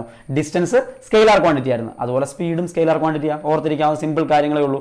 S/T എന്ന് കാണിക്കും. V = S/T. S എന്ന് പറഞ്ഞാൽ ഡിസ്റ്റൻസിനെ കാണിക്കുന്ന, S എന്ന് പറയുന്ന സിമ്പിൾ നമ്മൾ S ഡിസ്റ്റൻസിനെ കാണിക്കും. ചിലപ്പോൾ X/T എന്ന് ഉപയോഗിക്കാറുണ്ട് പൊസിഷൻ കാണിക്കാനായിട്ടൊക്കെ. വെലോസിറ്റിക്ക് ഉപയോഗിക്കാറുണ്ട്. ജനറലി സ്പീഡ് എന്ന് പറഞ്ഞാലും നമ്മൾ ആ ടൈമിൽ തന്നെ പോകാറുണ്ട്. ദെൻ T ടൈമാണ്. അപ്പോൾ സമയത്തിനനുസരിച്ച്, ടൈമിനനുസരിച്ച് ഡിസ്റ്റൻസിനുണ്ടാവുന്ന മാറ്റത്തെയാണ് സ്പീഡ് എന്ന് വിളിക്കുന്നത്. ഡിസ്റ്റൻസ് ബൈ ടൈം, സിമ്പിളായിട്ട്. സ്പീഡ് സ്കെയിലാർ ക്വാണ്ടിറ്റിയാണ്. അതിന് മാഗ്നിറ്റ്യൂഡ് മാത്രമേ ഉള്ളൂ, ഡയറക്ഷനില്ല. സ്പീഡ് പോസിറ്റീവോ സീറോ ആയിരിക്കും, നെഗറ്റീവ് ആവില്ല. ഒരിക്കലും നെഗറ്റീവ് ആവില്ല. പോസിറ്റീവോ സീറോ ആവാം, പക്ഷേ നെഗറ്റീവ് ആവില്ല. അത് പോസിറ്റീവോ സീറോയോ മാത്രമേ ആവുള്ളൂ. മീറ്റർ പെർ സെക്കൻഡ് ആണ് അതിൻ്റെ യൂണിറ്റ് ആയിട്ട് നമ്മൾ എടുക്കുന്നത്. ഇനി യൂണിഫോം സ്പീഡ് എന്ന് പറഞ്ഞാൽ എന്താ? Equal distance equal interval of ടൈമിൽ കവർ ചെയ്യുകയാണെങ്കിൽ അത് യൂണിഫോം സ്പീഡിലാണെന്ന് പറയാം. Body cover equal distance in equal interval of time. എത്ര ചെറിയ സമയമാണെങ്കിലും തുല്യമായ ടൈം ഗ്യാപ്പിൽ ഈക്വൽ ആയിട്ടുള്ള ഡിസ്റ്റൻസ് തന്നെ കവർ ചെയ്യുകയാണെങ്കിൽ അതിനെ യൂണിഫോം സ്പീഡ് എന്ന് പറയാം. അപ്പോൾ ആദ്യത്തെ 5 മിനിറ്റ് കഴിഞ്ഞപ്പോൾ നിങ്ങൾ ഒരു 10 കിലോമീറ്റർ ചെയ്യുന്നു. ദെൻ അടുത്ത 5 കിലോമീറ്റർ ചെല്ലുമ്പോഴും നിങ്ങൾ ഒരു 10 കിലോമീറ്റർ വീണ്ടും കവർ. അങ്ങനെയാണ് 10 മിനിറ്റിൽ 20 കിലോമീറ്റർ ആയി. അതായത് ഓരോ 5 മിനിറ്റിലും നിങ്ങൾ 10 കിലോമീറ്റർ വെച്ച് കവർ ചെയ്യുന്നുണ്ടെങ്കിൽ നിങ്ങൾ യൂണിഫോം സ്പീഡിലാണ്. ഈക്വൽ ഇന്റർവൽ ഓഫ് ടൈമിൽ ഈക്വൽ ഡിസ്റ്റൻസ് കവർ ചെയ്യുന്നതാണ് യൂണിഫോം സ്പീഡ് എന്ന് പറയുന്നത്. അപ്പോൾ ഈക്വൽ ഇന്റർവൽ ഓഫ് ടൈമിൽ ഈക്വൽ ഡിസ്റ്റൻസ് കവർ ചെയ്യുന്നില്ല, അൺഈക്വൽ ആണെങ്കിൽ അതിന് നമുക്ക് വേരിയബിൾ സ്പീഡ് അല്ലെങ്കിൽ നോൺ യൂണിഫോം സ്പീഡ് എന്ന് പറയാം. Unequal distance in equal interval of time ആണ് വേരിയബിൾ സ്പീഡ് എന്ന് പറയുന്നത്. ഈ യൂണിഫോം സ്പീഡിൽ പോവുകയാണെങ്കിൽ നമുക്ക് യൂണിഫോം മോഷനിലാണെന്ന് പറയാം കേട്ടോ. യൂണിഫോം മോഷൻ എന്നും അതിനെ ടൈം ഉപയോഗിച്ച് പറയാറുണ്ട്. ഇനി വളരെ പ്രധാനപ്പെട്ട ഒരു പോയിന്റിലേക്ക് വരാൻ പോവാ. എന്താണ് ആവറേജ് സ്പീഡ്? ഈ ആവറേജ് എന്ന് പറയുമ്പോൾ തന്നെ എന്തിനു വേണ്ടിയിട്ടാ മാത്സിൽ ആവറേജ് ഉപയോഗിക്കുന്നത്? എന്തിനാ? നല്ല ഗ്യാപ്പുള്ള രണ്ട് കാര്യങ്ങൾ. ഇപ്പൊ സമയത്തിന്റെ കേസിലാണെങ്കിൽ ഒരു ടൈം ഗ്യാപ്പിനിടയ്ക്ക് നിങ്ങളുടെ സ്പീഡ് എത്രയായിരുന്നു എന്ന് കാണണം. അപ്പോൾ ഒരു ഗ്യാപ്പിനിടയ്ക്ക് അതിന്റെ ആവറേജ് സ്പീഡ് കാണണം എന്ന് പറഞ്ഞു കഴിഞ്ഞാൽ ഒരു ടൈം ഗ്യാപ്പിന്റെ ഇടയ്ക്ക് കാണണം എന്ന് അതിന്റെ അർത്ഥം. അപ്പോൾ അതിനിടയ്ക്ക് അല്ലെ, അപ്പോൾ when a body moves with variable speed the average speed of the body is the ratio of the total distance travel by the total time taken. Total distance by total time taken കണ്ടാൽ average speed കാണാം. ഒരു 10 മിനിറ്റിനും 30 മിനിറ്റിനും ഇടയിലുള്ള നിങ്ങളുടെ speed എത്രയായിരുന്നു ചോദിച്ചാൽ അവിടെ average speed എടുക്കേണ്ടി വരും. അതാണ് the equation. Total distance travel by total time taken. Total distance travel by total time taken, അതാണ് ആവറേജ് സ്പീഡ് എന്ന് പറയുന്നത്. ഇനി ഇൻസ്റ്റന്റീനിയസ് സ്പീഡ് ആവശ്യമുണ്ടേ, +1 ഇതുവരെ എത്തിയിട്ടില്ല കേട്ടോ. ഇൻസ്റ്റന്റീനിയസ് സ്പീഡ് എന്ന് പറഞ്ഞാൽ എന്താ? ഒരു particular instant of time, particular instant of ടൈമിൽ ഇൻസ്റ്റന്റ്, എനിക്ക് ഇൻസ്റ്റന്റ് ആയിട്ട് ഇപ്പൊ ഇതിന്റെ ആൻസർ കിട്ടണം. എന്താണ് ഇൻസ്റ്റന്റീനിയസ് സ്പീഡ് എന്ന് ചോദിച്ചാൽ ഇൻസ്റ്റന്റ് ആൻസർ വേണമെന്ന് പറഞ്ഞാൽ എന്താ അതിന്റെ അർത്ഥം? ഇപ്പൊ കിട്ടണം അല്ലെ. അപ്പൊ ഈ ഒരൊറ്റ ഈ പർട്ടിക്കുലർ ടൈമിൽ, ആ ഒരു പർട്ടിക്കുലർ ടൈമിൽ, ഗ്യാപ്പ് ഒന്നുമില്ല അവിടെ, പർട്ടിക്കുലർ ടൈമിൽ നിങ്ങൾ 10 മിനിറ്റിനും 20 മിനിറ്റിനും അല്ലെങ്കിൽ 30 മിനിറ്റിനും ഇടയ്ക്കുള്ള നിങ്ങളുടെ ട്രാവൽ നടന്നു, അരമണിക്കൂറിൽ നിങ്ങളുടെ ട്രാവൽ നടന്നു. അതിൽ നിങ്ങൾ ഒരു 12 മിനിറ്റും 30 സെക്കൻഡും ഉള്ള സമയത്ത് നിങ്ങളുടെ സ്പീഡ് എന്തായിരുന്നു എന്ന് ചോദിച്ചു. കറക്റ്റ് 12 മിനിറ്റും 30 സെക്കൻഡും ആയപ്പോൾ നിങ്ങളുടെ സ്പീഡ് എത്രയാണെന്ന് ചോദിച്ചാൽ അത് ആ ഇൻസ്റ്റന്റിലെ സ്പീഡാണ്. സോ ഒരു പർട്ടിക്കുലർ ടൈമിലെ സ്പീഡ് അതാണ് ഉദ്ദേശിക്കുന്നത്. പിന്നെ body moving with variable speed the speed of the body at any instant is called. ഏതെങ്കിലും ഒരു പർട്ടിക്കുലർ ഇൻസ്റ്റന്റ് ഓഫ് ടൈമിലുള്ള സ്പീഡിനെയാണ് ഇൻസ്റ്റന്റീനിയസ് സ്പീഡ് എന്ന് വിളിക്കുക. അത് വളരെ പ്രധാനപ്പെട്ട പോയിന്റ് ആണ്, ഓർത്തിരിക്കണം. ഇനി പൊസിഷൻ ടൈം ഗ്രാഫുകൾ നമ്മൾ ഉപയോഗിക്കാറുണ്ട്. ഗ്രാഫുകളെ കുറിച്ചൊക്കെ ഡീറ്റെയിൽ ആയിട്ട് പിന്നീട് നമ്മൾ പറയുന്നുണ്ട്. അപ്പോൾ ഇവിടെ പൊസിഷൻ ടൈം ഗ്രാഫ് വൈ ആക്സിസിൽ പൊസിഷനും അതേപോലെ എക്സ് ആക്സിസിൽ ടൈമും കാണിക്കുന്നതാണ് പൊസിഷൻ ടൈം ഗ്രാഫ് എന്ന് പറയുന്നത്. ഈ പൊസിഷൻ ടൈം ഗ്രാഫ് പല രീതിയിലുണ്ട്. 3 ഗ്രാഫുകൾ നിങ്ങൾക്ക് അവിടെ കാണിച്ചു തരാം. പൊസിഷൻ ടൈം ഗ്രാഫിൽ ഇവിടെ ഒരു 5 മീറ്റർ ആണെന്ന് എൻ്റെ പൊസിഷൻ എന്ന് വിചാരിച്ചു. ഞാൻ ഇവിടെ 5 മീറ്റർ എന്ന് എഴുതുവാണ്. ഈ 5 മീറ്ററിൽ എത്തിയ ഞാൻ പിന്നെ അവിടെ നിന്ന് അനങ്ങിയിട്ടില്ല. ഒരു മരത്തിന്റെ ചോട്ടിൽ പോയി കടന്നുറങ്ങി. പണ്ട് ആമയും മുയലും കഥ പറയുന്ന പോലെ മരത്തിന്റെ ചോട്ടിൽ പോയിട്ട് ആ ട്രീയുടെ ചോട്ടിൽ പോയി സുഖമായിട്ട് കിടന്ന് ഞാൻ ഉറങ്ങാണ്. സോ 5 മീറ്റർ ഡിസ്റ്റൻസ് എത്തിയിട്ട് പിന്നെ ഞാൻ എത്ര സമയം കഴിഞ്ഞു? 5 സെക്കൻഡ് കഴിഞ്ഞു, 10 സെക്കൻഡ് കഴിഞ്ഞു, 20 സെക്കൻഡ് കഴിഞ്ഞു, 30 സെക്കൻഡ് കഴിഞ്ഞു. ഞാൻ അനങ്ങിയിട്ടില്ല, അവിടെ തന്നെ നിൽക്കുന്നു. എൻ്റെ പൊസിഷൻ അവിടെ നിന്ന് മാറുന്നേ ഇല്ല. അപ്പോൾ ഒരു straight line parallel to time axis, time ആക്സിന് പാരലായിട്ട് ഒരു സ്ട്രെയിറ്റ് ലൈൻ കിട്ടിയിട്ടുണ്ട്. അതിനെയാണ് സ്റ്റേഷനറി ഒബ്ജക്റ്റിനെ കാണിക്കാനുള്ളതാണ്. റെസ്റ്റ്, പാർട്ടിക്കുലർ റെസ്റ്റ് എന്നാണ് ഈ പൊസിഷൻ ടൈം ഗ്രാഫ് കാണുമ്പോൾ നമ്മൾ ഓർക്കേണ്ടത്. എന്തിനാ ഈ ഗ്രാഫൊക്കെ? വളരെ സിമ്പിളായിട്ട് നമ്മൾ ഇത്രയും നേരം വായിട്ട് അലച്ച് ഇങ്ങനെ പറയുന്ന ഈ മോഷനെ ഡിസ്ക്രൈബ് ചെയ്യാൻ വളരെ സിമ്പിളായിട്ടൊരു ഗ്രാഫ് കാണിച്ചു കഴിഞ്ഞാൽ നിങ്ങൾക്ക് തന്നെ മനസ്സിലാക്കാൻ പറ്റണം. അറിയുന്നവനെ പറ്റുള്ളൂ. അപ്പോൾ വളരെ സിമ്പിളായിട്ട് കമ്മ്യൂണിക്കേറ്റ് ചെയ്യാനായിട്ടാണ് ഗ്രാഫ് ഉപയോഗിക്കുന്നത്. അതുപോലെ തന്നെ നോക്കിയോ, ഇവിടെ എന്താ ഇതിൻ്റെ അർത്ഥം? ഈ ഗ്രാഫ് കാണുമ്പോൾ നിങ്ങൾക്ക് മനസ്സിലാക്കുന്നത് 5 മിനിറ്റിൽ 5 മീറ്റർ എത്തി. ഓക്കെ, 10 മിനിറ്റ് അല്ലെ 10 സെക്കൻഡ്, സെക്കൻഡിൽ എടുക്കാം. 10 സെക്കൻഡിൽ 10 മീറ്റർ എത്തി. ദെൻ 15 സെക്കൻഡിൽ 15 മീറ്ററിലെത്തി. അതായത് ഓരോ 5 സെക്കൻഡിൽ ഓരോ 5 മീറ്റർ വെച്ച് ട്രാവൽ ചെയ്യുക. ഈക്വൽ ഇന്റർവെൽ ഓഫ് ടൈമിൽ ഈക്വൽ ഡിസ്റ്റൻസ് കവർ ചെയ്യുന്നു. അത് ഏത് മോഷനാ? യൂണിഫോം മോഷൻ, യൂണിഫോം സ്പീഡാ. അപ്പൊ അത്തരത്തിലുള്ള ഗ്രാഫ് ഇൻക്ലൈൻഡ് സ്ട്രെയിറ്റ് ലൈൻ എന്ന് പറയുന്നത് ഇങ്ങനെ ചെരിഞ്ഞ ഒരു straight line, inclined straight line ഒരു പൊസിഷൻ ടൈം ഗ്രാഫിൽ കണ്ടാൽ അതിന്റെ അർത്ഥം ആ ബോഡി യൂണിഫോം മോഷനിലാണെന്നാണ്. ഗ്രാഫ് ശ്രദ്ധിക്കണേ, എക്സ് ആക്സിലും വൈ ആക്സിലും ആരെ അടയാളപ്പെടുത്തിയേക്കണം ശ്രദ്ധിക്കണേ. ഇവിടെ പൊസിഷൻ ആണ്, വൈ ആക്സിൽ ഇവിടെ ടൈം ആണ്. അപ്പൊ അതുകൊണ്ടാണ് പൊസിഷൻ ടൈം ഗ്രാഫ് എന്നതിന് ടൈറ്റിൽ വന്നത്. നേരെ മറിച്ച് പൊസിഷൻ വരും വെലോസിറ്റി ആണെങ്കിൽ ആ ഗ്രാഫ് മാറും, വെലോസിറ്റി ടൈം ഗ്രാഫ് ആവും. ഇനി ഇതൊന്നുമില്ല, ഒരു ബന്ധമില്ല, ഞാൻ ആർക്കും അംഗീകരിക്കുന്നില്ല. എല്ലാ യൂണിഫോമിറ്റി ഒക്കെ മാറ്റിയിട്ട് ചുമ്മാ എനിക്ക് തോന്നുന്ന പോലെയൊക്കെ സ്പീഡ് മാറ്റിക്കൊണ്ടാണ് ഞാൻ എൻ്റെ വണ്ടി ഓടിക്കുന്നതെങ്കിൽ ദാ ഇതുപോലെ ഇരിക്കും. നോൺ യൂണിഫോം സ്പീഡ് കണ്ടോ, ചുമ്മാ ട്രാവൽ ചെയ്യുക. അതായത് സ്പീഡ് മാറിക്കൊണ്ടിരിക്കുന്നു, പൊസിഷൻ കൃത്യമായിട്ടുള്ള സ്പീഡിലല്ല അത് പോകുന്നതെന്നാണ് അർത്ഥം. അപ്പോൾ ഒരു ഗ്രാഫ് കണ്ടു കഴിഞ്ഞാൽ ടൈപ്പ് ഓഫ് മോഷൻ എന്താണെന്ന് തിരിച്ചറിയാനായിട്ട് നമുക്ക് സാധിക്കണം. ഇനി വെലോസിറ്റി എന്താണെന്ന് കൂടി മനസ്സിലാക്കി കഴിഞ്ഞാൽ 9th ബേസിക്സ് ഒക്കെ നിങ്ങൾക്ക് കിട്ടും. പിന്നെ നമുക്ക് പതുക്കെ +1 കാലെടുത്ത് വെക്കാം. അപ്പോൾ the time rate of change of displacement of a particle is called velocity. നേരത്തെ ഡിസ്റ്റൻസിന് ടൈം അനുസരിച്ച് ഉണ്ടാകുന്ന മാറ്റത്തെ നമ്മൾ സ്പീഡ് എന്ന് വിളിച്ചു. ഇവിടെ ഡിസ്പ്ലേസ്മെന്റിന് ടൈം അനുസരിച്ച് ഉണ്ടാകുന്ന മാറ്റത്തെ വെലോസിറ്റി എന്ന് വിളിക്കും. ഡിസ്പ്ലേസ്മെന്റ് ബൈ ടൈം ആണ് വെലോസിറ്റി, ഡിസ്പ്ലേസ്മെന്റ് ബൈ ടൈം ആണ് വെലോസിറ്റി. അപ്പോൾ ഡിസ്പ്ലേസ്മെന്റ് ഒരു വെക്ടർ ക്വാണ്ടിറ്റിയാണ്, അതുപോലെ വെലോസിറ്റി ഒരു വെക്ടർ ക്വാണ്ടിറ്റിയാണ്. ഡിസ്റ്റൻസും സ്പീഡും സ്കെയിലാർ ക്വാണ്ടിറ്റി ആയിരുന്നു, അതിന് ഡയറക്ഷൻ ഇല്ലായിരുന്നു. ഇവിടെ പക്ഷേ ഡയറക്ഷൻ ഉണ്ട്. അപ്പോൾ അത് വളരെ ഇമ്പോർട്ടൻ്റ് ആണ്. അല്ലെങ്കിൽ നമുക്ക് v = s/t എന്നും ഇക്വേഷൻ കാണിക്കാം. രണ്ടിനും കോമൺ ആയിട്ടുള്ള ഇക്വേഷൻസ് ഒക്കെയാണ് കാണിക്കാറുള്ളത്. ഡിസ്റ്റൻസും ഡിസ്പ്ലേസ്മെന്റും ആണെന്ന് വ്യത്യാസം അറിഞ്ഞോണം. വെലോസിറ്റി ഒരു വെക്ടർ ക്വാണ്ടിറ്റി ആണ്.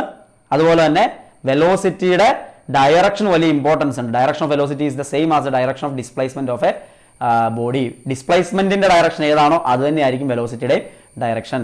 വെലോസിറ്റി പോസിറ്റീവ് ആവാം, സീറോ ആവാം, ഈവൻ നെഗറ്റീവും ആവാം. പക്ഷേ ഡിസ്റ്റൻസ് ഒരിക്കലും അല്ലെങ്കിൽ ഡിസ്പ്ലേസ്മെന്റിനകത്ത് മാറി നമ്മൾ വെലോസിറ്റിയിലേക്ക് എത്തി അല്ലെങ്കിൽ ഡിസ്റ്റൻസിൽ നിന്ന് സ്പീഡിലേക്ക് പറയുമ്പോൾ സ്പീഡ് എന്ന് പറയുന്നത് ഒരിക്കലും നെഗറ്റീവ് ആകില്ലായിരുന്നു. വെലോസിറ്റി എന്ന് പറയുന്നത് നെഗറ്റീവ് ആകുന്നുണ്ട്, കാരണം അത് വെക്ടർ ക്വാണ്ടിറ്റി ആണ്. വെലോസിറ്റി എങ്ങനെയൊക്കെ മാറാം? രണ്ട് വഴിക്ക് മാറാം. സ്പീഡിന് വേരിയേഷൻ ഉണ്ടായാൽ, അതായത് ടൈമിനനുസരിച്ച് സ്പീഡിന് വേരിയേഷൻ ഉണ്ടായാൽ വെലോസിറ്റി ചേഞ്ച് ആവും. ആൻഡ് ഡയറക്ഷൻ മാറിയാലും വെലോസിറ്റി ചേഞ്ച് ആവും. സ്പീഡ് മാറുമ്പോഴും വെലോസിറ്റി ചേഞ്ച് ആവാം. ഡയറക്ഷൻ, കാരണം ഇതിന് ഡയറക്ഷൻ കൂടി ഡിപ്പെൻഡ് ചെയ്യുന്നുണ്ട്. ഇത്ര നേരം അങ്ങോട്ട് പോയിക്കൊണ്ടിരുന്നവൻ തിരിച്ച് ഇപ്പുറത്തോട്ട് മാറിക്കഴിഞ്ഞാൽ അവൻ്റെ ഡയറക്ഷൻ മാറി, അപ്പോൾ അവൻ്റെ വെലോസിറ്റിയും മാറി എന്നാണ് അതിൻ്റെ അർത്ഥം. സംഭവം പിടി കിട്ടിയോ? വളരെ സിമ്പിളായിട്ട് 9th കാര്യങ്ങളാണ് കേട്ടോ. മീറ്റർ പെർ സെക്കൻഡ് തന്നെയാണ് ഇതിൻ്റെ യൂണിറ്റ്. ഡിസ്പ്ലേസ്മെൻറ്റ് യൂണിറ്റ് മീറ്റർ ആണ്, ടൈമിൻ്റെ യൂണിറ്റ് സെക്കൻഡ് ആണ്. സോ മീറ്റർ പെർ സെക്കൻഡ് തന്നെയാണ് വെലോസിറ്റിയുടെയും യൂണിറ്റ് ആയിട്ട് നമ്മൾ എടുക്കുക. വളരെ പ്രധാനമായിട്ടും ഇനി അങ്ങോട്ട് പ്രോബ്ലത്തിൽ നിങ്ങൾക്ക് ആവശ്യമായിട്ടുള്ള രണ്ട് പ്രധാനപ്പെട്ട കൺവേർഷനാണ്. അതായത് മീറ്റർ പെർ സെക്കൻഡിൽ നിന്ന് കിലോമീറ്റർ പെർ അവറിലേക്ക് മാറ്റണമെങ്കിൽ നമുക്ക് ഇതാ ഈ ഇക്വേഷൻ ഉപയോഗിക്കണം. ഇക്വേഷൻ അല്ല, ആ സംഖ്യ ഉപയോഗിക്കണം. എങ്ങനെ കിട്ടുന്നത്? ഒരു മീറ്റർ എന്ന് പറഞ്ഞാൽ 1000 കിലോമീറ്റർ, സോറി, ഒരു മീറ്റർ എന്ന് പറഞ്ഞാൽ ഒരു കിലോമീറ്റർ എന്ന് പറഞ്ഞാൽ ഒരു കിലോമീറ്റർ എന്ന് പറഞ്ഞാൽ 1000 മീറ്റർ ആണ് അല്ലേ. അതേപോലെ തന്നെ ഒരു അവർ എന്ന് പറഞ്ഞാൽ 60 മിനിറ്റാണ്. ദെൻ ഒരു മിനിറ്റ് എന്ന് പറഞ്ഞാൽ 60 സെക്കൻഡാണ്. ദെൻ ഒരു അവർ എന്ന് പറഞ്ഞാൽ എത്ര സെക്കൻഡ് ആയിരിക്കും? 60 × 60 എത്രയാ? 3600 second, 3600 second. 1 kilometre is 1000 metre. ഈ രണ്ട് കാര്യങ്ങളാണ് ഉപയോഗിച്ചിരിക്കുന്നത്, വേറെ ഒന്നും ഇവിടെ ഉപയോഗിച്ചിട്ടില്ല. ഇതപ്പോൾ ഇവിടെ കിലോമീറ്റർ പെർ അവർ നിന്ന് മീറ്റർ പെർ സെക്കൻഡിലേക്ക് മാറ്റുമ്പോൾ കിലോമീറ്റർ, ഒരു കിലോമീറ്റർ എന്ന് പറഞ്ഞാൽ 1000 മീറ്റർ. ദെൻ ഒരു അവർ എന്ന് പറഞ്ഞാൽ 3600 സെക്കൻഡ്. ഇത് ക്യാൻസൽ ചെയ്ത് കഴിയുമ്പോൾ നിങ്ങൾക്ക് കിട്ടുന്ന സാധനമാണ് 5/18 മീറ്റർ പെർ സെക്കൻഡ്. അതേപോലെ തിരിച്ചിട്ടപ്പോഴത്തേക്കും 18/5 കിലോമീറ്റർ പെർ അവർ. അപ്പോൾ ഇത് ഓർത്തിരുന്നോണ്ട് നമുക്ക് പെട്ടെന്ന് കാൽക്കുലേഷൻ ഉപയോഗിക്കാൻ പറ്റും. ഒരു മീറ്റർ പെർ സെക്കൻഡ് എന്ന് പറഞ്ഞാൽ 18/5 കിലോമീറ്റർ പെർ അവർ ആണ്. അപ്പോൾ അത് വെച്ച് മൾട്ടിപ്ലൈ ചെയ്താൽ മതി അങ്ങോട്ട് കൺവേർട്ട് ചെയ്യാൻ. 1 കിലോമീറ്റർ പെർ അവർ എന്ന് പറഞ്ഞാൽ 5/18 മീറ്റർ പെർ സെക്കൻഡ് ആണ് കൺവേർഷന് വേണ്ടിയിട്ട് നമുക്ക് ഉപയോഗിക്കേണ്ടതായിട്ട് വരും. ഇതെല്ലാം ബേസിക് ആയിട്ടുള്ള അവയർനെസ് ആണ് കേട്ടോ. 9th വരെയുള്ള ടെക്സ്റ്റ് ബുക്കുകളിലൂടെ പഠിച്ചു വരേണ്ട, +1 മുമ്പ് അറിഞ്ഞിരിക്കേണ്ട ബേസിക് ആയിട്ടുള്ള കാര്യങ്ങൾ. അത് അറിഞ്ഞെങ്കിൽ മാത്രമേ ഇനി കാര്യങ്ങൾ പഠിക്കാൻ പറ്റുള്ളൂ. ഇനി യൂണിഫോം വെലോസിറ്റി എന്ന് പറഞ്ഞാൽ എന്താ? യൂണിഫോം വെലോസിറ്റിയിലാണ് ഒരു ബോഡി എന്ന് പറഞ്ഞാൽ equal displacement equal interval of ടൈമിൽ കവർ ചെയ്യുവാണെങ്കിൽ അത് യൂണിഫോം വെലോസിറ്റി ആണെന്ന് പറയാം. Equal displacement equal interval of ടൈമിൽ കവർ ചെയ്താൽ അത് യൂണിഫോം വെലോസിറ്റി ആണെന്ന് പറയാം. വേരിയബിൾ വെലോസിറ്റി അപ്പോൾ എന്തായിരിക്കും? സ്പീഡ് അല്ലെങ്കിൽ ഡയറക്ഷൻ ഏതെങ്കിലും ഒരെണ്ണം ചേഞ്ച് ചെയ്താൽ, അതായത് ഡിസ്പ്ലേസ്മെന്റ് ഒക്കെ മാറിക്കഴിഞ്ഞാൽ ചേഞ്ച് ചെയ്തിട്ടുണ്ടെങ്കിൽ അത് യൂണിഫോം ആയില്ല, പിന്നെ വേരിയബിൾ വെലോസിറ്റി ആണ്, അല്ലെങ്കിൽ നോൺ യൂണിഫോം വെലോസിറ്റി എന്നും അതിനെ വിളിക്കാനായിട്ട് സാധിക്കും. ഇനി ആവറേജ് വെലോസിറ്റി എന്തായിരിക്കും? ആവറേജ് സ്പീഡ് പറഞ്ഞല്ലേ, എല്ലാവരും ഒറ്റയടിക്ക് കേൾക്കുമ്പോൾ മറന്നു പോകുന്നുണ്ടെങ്കിൽ റിവൈൻഡ് അടിച്ചിട്ട് വീണ്ടും കേൾക്കാനായിട്ട് ശ്രമിക്കുക, ഇമ്പോർട്ടൻ്റ് ആണ്. ആവറേജ് വെലോസിറ്റി നിങ്ങൾ 10 മിനിറ്റ് മുതൽ 30 മിനിറ്റ് വരെയുള്ള നിങ്ങളുടെ മോഷനിലെ നിങ്ങളുടെ വെലോസിറ്റി എത്രയായിരുന്നു ചോദിച്ചാൽ അതിനിടയ്ക്കുള്ള ആവറേജ് വെലോസിറ്റിയാണ് കാണേണ്ടത്. അപ്പോൾ ആ ടൈം ഇൻ്റർവെലിന് ഇടയിലുള്ള velocity. When a body moves with variable velocity, the average velocity of the body is the ratio of the total അല്ലെങ്കിൽ net displacement covered by the total time taken. അപ്പോൾ ആ particular ടൈമിനിടയ്ക്ക് നിങ്ങളുടെ velocity എത്രയായിരുന്നു എന്ന് ചോദിക്കുമ്പോൾ അവിടെ നിങ്ങൾ net displacement by total time taken കാണണം. അപ്പോൾ അത് ഡിവൈഡഡ് ബൈ ചെയ്യണം. അപ്പോഴാണ് ആവറേജ് വെലോസിറ്റി കിട്ടുക. ഇമ്പോർട്ടൻ്റാ. For a body moving with uniform acceleration, average velocity എത്രയാണ്? ഒരേ ആക്സലറേഷനാണ്. ആക്സലറേഷൻ എന്ന് പറഞ്ഞാൽ എന്താ? നിങ്ങൾ ഓൾറെഡി പഠിച്ചിട്ടുള്ള ചേഞ്ച് ഇൻ വെലോസിറ്റി ആണ്. വെലോസിറ്റിക്ക് ടൈം അനുസരിച്ച് ഉണ്ടാകുന്ന മാറ്റത്തെയാണ് ആക്സലറേഷൻ എന്ന് വിളിക്കുന്നത്. അവിടുത്തെ ആവറേജ് വെലോസിറ്റി എന്ന് പറഞ്ഞാൽ u+v/2. നിങ്ങൾ ഓൾറെഡി പഠിച്ചാണ് 9th. u എന്ന് പറഞ്ഞാൽ ഇനീഷ്യൽ വെലോസിറ്റി, സ്റ്റാർട്ടിംഗ് ടൈമിലുള്ള ആ ബോഡിക്ക് ഉണ്ടായിരുന്ന വെലോസിറ്റി. v എന്ന് പറഞ്ഞാൽ ഫൈനൽ വെലോസിറ്റി, മോഷൻ എൻഡ് ചെയ്തപ്പോൾ ആ ബോഡിക്കുള്ള വെലോസിറ്റി. അപ്പോൾ അതിൻ്റെ രണ്ടിൻ്റെയും ഡിവൈഡഡ് ബൈ 2, u+v/2 അതാണ് ആവറേജ് വെലോസിറ്റി ഒരു യൂണിഫോം ആക്സലറേഷൻ ഉള്ള ബോഡിയുടെ. ഇനി ഇമ്പോർട്ടൻ്റ് ആയിട്ടുള്ള ടൈമിലേക്ക് വരാൻ പോവാം. ഓക്കെ, x1 ആയിരുന്നു ആദ്യത്തെ പൊസിഷൻ, സ്ട്രൈറ്റ് ലൈൻ നോക്കി. x2 ആയിരുന്നു ആ സ്ട്രൈറ്റ് ലൈൻ അവസാനത്തെ പൊസിഷൻ. ഓക്കെ, സ്ട്രൈറ്റ് ലൈൻ ഡിസ്റ്റൻസിനാണല്ലോ ഡിസ്പ്ലേസ്മെന്റ് എന്ന് വിളിക്കുക. അപ്പോൾ അവിടുത്തെ ഡിസ്പ്ലേസ്മെന്റ് എന്ന് പറയുന്നത് ഡെൽറ്റ എക്സ് എന്ന് പറയുന്നത് x2 മൈനസ് x1 എന്നുള്ളതാണ് അല്ലേ. x2 മൈനസ് x1 എന്നുള്ളതാണ്. അപ്പോൾ അതിനെ ഡെൽറ്റ എക്സ് എന്ന് വിളിക്കുന്നു. നേരത്തെ പറഞ്ഞു displacement delta X, change in position displacement. അതേപോലെ ടൈം ഇന്റർവൽ ആദ്യം t1 ആയിരുന്നു, പിന്നീട് t2 ടൈമിലാണ്. അപ്പോൾ ഡെൽറ്റ ടി എന്ന് പറയുന്നത് t2 മൈനസ് t1 ആണ്. നേരത്തെ കാണിച്ച കാര്യമാണ് അല്ലേ. അപ്പോൾ ഇതിൻ്റെ റേഷ്യോ ഇതിനെ നമുക്ക് ഇങ്ങനെ എഴുതാം. അതായത് ആവറേജ് വെലോസിറ്റി എന്ന് പറയുന്നത് കറക്റ്റ് ഇക്വേഷൻ ഇതാണ്. ചേഞ്ച് ഇൻ ഡിസ്പ്ലേസ്മെന്റ് അല്ലെങ്കിൽ change in position by change in time, delta X by delta t എന്നും കാണിക്കാം. Delta X by delta t, delta X by delta t ആരാണ്? ഡിസ്പ്ലേസ്മെന്റ് ബൈ ടൈം അല്ലേ? അപ്പോൾ ആ total displacement by total time interval. അപ്പോൾ delta X by delta t ആണ് average velocity. എന്താ average velocity? ഒരു ടൈം ഇന്റർവെല്ലിന് ഇടയിലുള്ള വെലോസിറ്റിയാണ് ആ ആവറേജ് വെലോസിറ്റി എന്ന് വിളിക്കുന്നത്. നേരത്തെ ആവറേജ് സ്പീഡ് പറഞ്ഞു, അത് കഴിഞ്ഞൊരു സാധനം പറഞ്ഞായിരുന്നല്ലോ, ഇൻസ്റ്റന്റീനിയസ് സ്പീഡ് പറഞ്ഞായിരുന്നു. അതേപോലെ ഇവിടെ ഇൻസ്റ്റന്റീനിയസ് വെലോസിറ്റി ഉണ്ട്. ഇതാണ് +1 ആദ്യം പഠിക്കാനുള്ള ടോപ്പിക്ക്. സിമ്പിളായിട്ട് പറഞ്ഞാൽ എന്താ സംഭവം? ഇൻസ്റ്റന്റീനിയസ് വെലോസിറ്റി, ഇൻസ്റ്റന്റ്, ഈ ഇൻസ്റ്റന്റ് ഓഫ് ടൈമിൽ എനിക്ക് കിട്ടണം, ഈ ഇൻസ്റ്റന്റിൽ കിട്ടണം നിങ്ങളുടെ ആൻസർ. യെസ്, ഈ പർട്ടിക്കുലർ ടൈമിൽ അല്ലേ, ആ ഒരൊറ്റ ഇൻസ്റ്റന്റ് ഓഫ് ടൈമിൽ.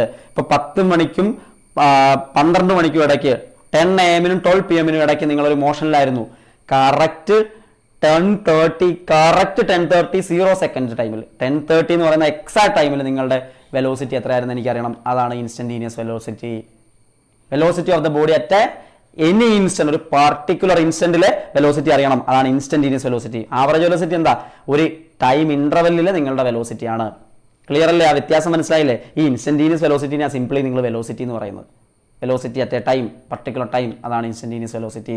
The velocity at an instant is defined as the limit of average velocity as the time interval delta t become infinitesimally small. നിങ്ങൾക്കൊന്നും മനസ്സിലായില്ല. ഇത്ര നേരം ഏതാണ്ടൊക്കെ മനസ്സിലാകുന്നുണ്ടായിരുന്നു. ഇപ്പോൾ ആ അവസാനത്തെ സെൻറ്റൻസ് കണ്ടപ്പോൾ ഒന്നും മനസ്സിലാവുന്നില്ല. അവിടെയാണ് പ്രശ്നം. കാരണം നമ്മൾ +1 കാലെടുത്ത് വെച്ചു. ഇത്ര നേരം ഓക്കെ, ഒരു ഇൻസ്റ്റന്റ് ഓഫ് ടൈമിൽ, പർട്ടിക്കുലർ ടൈമിൽ, ആ കറക്റ്റ് ടൈമിലുള്ള വെലോസിറ്റിയാണ് ഇൻസ്റ്റന്റീനിയസ് വെലോസിറ്റി. പക്ഷേ നമ്മളൊരു കാര്യത്തെ പറഞ്ഞു കഴിഞ്ഞാൽ അത് മാത്സിലെ സ്റ്റെപ്പ് ഉപയോഗിച്ച് റെപ്രസെൻറ്റ് ചെയ്ത് കാണിക്കും. ഓക്കെ, അങ്ങനെ ഒരു മാത്സ് ഇവിടെ ഉപയോഗിക്കാൻ പോവാം. പക്ഷെ നിങ്ങൾക്ക് ഇത് ബുദ്ധിമുട്ടാകുന്നത് എന്തുകൊണ്ടാണെന്ന് വെച്ചാൽ 2 കാര്യങ്ങൾ. ഒന്ന്, മാത്സ് പഠിക്കാത്തവരുണ്ട് ഇതിനകത്ത്. അതേപോലെ മാത്സിൽ നിങ്ങൾ ഇനി ഞാൻ പറയാൻ പോകുന്ന സംഭവം +1 പകുതിക്ക് വെച്ചേ പഠിക്കുകയുള്ളൂ. ദെൻ +2 നിങ്ങൾ ഡീറ്റെയിൽ ആയിട്ട് ഡിഫറൻസിയേഷൻ, ഇൻ്റഗ്രേഷൻ ഒക്കെ പഠിക്കാൻ പോകുന്നത്. അങ്ങനത്തെ ചില കാര്യങ്ങളൊക്കെ നമ്മുടെ ടെക്സ്റ്റ് ബുക്കിലും നമ്മൾക്ക് പഠിക്കാനുള്ള സ്ഥലത്ത് ഇക്വേഷനായിട്ടും വരുന്നുണ്ട്. അപ്പോൾ ഇവിടെ വേറെ ഒന്നുമില്ല. ഞാൻ അതിൻ്റെ മീനിങ് പറഞ്ഞുതരാം, ശ്രദ്ധിച്ച് കേൾക്കണം, ഇല്ലെങ്കിൽ മനസ്സിലാവില്ല. മീനിങ് പറഞ്ഞുതരാം. അതായത് നമ്മളിപ്പോൾ പറഞ്ഞ എന്താ, ഇപ്പോൾ ഞാൻ നേരത്തെ പറഞ്ഞു, ശരി, ഒരു 10 മിനിറ്റിനും 20 മിനിറ്റിനും ഇടയിലുള്ള നിങ്ങളുടെ വെലോസിറ്റി, അത് ആവറേജ് വെലോസിറ്റി, ആ ടൈം ഇൻ്റർവെല്ലിനിടയ്ക്ക് ഞാൻ കുറച്ചും കൂടി എനിക്ക് കറക്റ്റ് ഒരു ടൈമിലേക്ക് കൊണ്ടുവരാൻ ശ്രമിക്കുക. ഞാൻ കുറച്ചുകൂടി ചെറുതാക്കിയിട്ട് 12 മിനിറ്റിനും 12 മിനിറ്റിനും 18 മിനിറ്റിനും 18 മിനിറ്റിനും ഇടയ്ക്കാക്കി.